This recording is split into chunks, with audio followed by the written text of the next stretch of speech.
si hatujali wewe umekuja pale kama mdhamini au kama mtawala, unaona wewe tunaruka na wewe, si hatuna subira, sio kama Simba sisi hatulei. Simba wana subira. Sisi hatuwezi kufanishwa na Simba hapa kitu. Simba tunaona leo wanakuzwa. Unaona kwa sababu timu yao pamoja na uongozi wao wote wanafanana. Akili zao ziko sawa.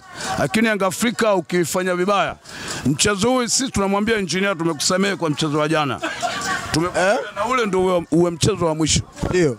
Mchezo wa jana tumetoa suluhu na Mbeya City. Sawa, uwe mchezo wa mwisho. Mmemsamehe kwa yani jana sisi tumemsamehe.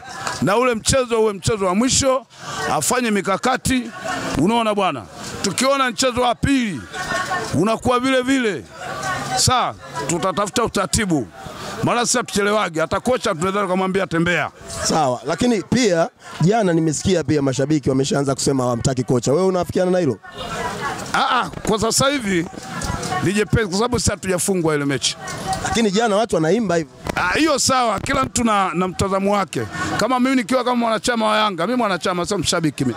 Sawa. Yanga Afrika na washauri. Mimi ushauri wangu kama nilivyosema kwamba Yanga mchezo ambao uliocheza jana wakatoa suluhu na Mbeya City. Sawa, tunashauri engineer na benchi ya ufundi Yanga Afrika na uongozi wote wa Yanga Afrika, mchezo wa mwisho ndo ule wa jana. Akiendelea tena kutoa suluhu bila matokeo na ule mpira wetu ule, hilo la mwisho nalimalizia.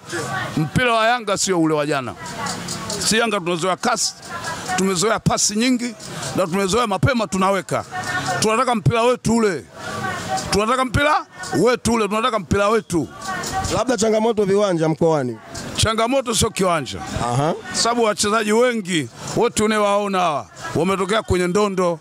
Sababu viwanja ndondo wao unavijua na viwanja nchangazi unajua. Hakuna mchezaji Tanzania sawa aliocheza alioka academy. Hayupo. Wote wametokea mle. Naona sijua ile mbango ile mpaka wanakuja Yanga pale. Sawa. Akili zile mbango wao wanazijua. Sababu wale watoto waliocheza nayo wote wale Mbeya City wametoka mchangani na Yanga pale wapo wachezaji wametoka mchangani wanawajua. Sawa. Lakini kama marudiano tena tukirudiana nayo wale wasicheze vile mpira waliocheza jana. Ule uwanja uko vizuri tu. Mimi nimeuangalia vizuri kabisa. Uko vizuri. Sema Yanga pale kidogo yani mazingira yakuwa sawa.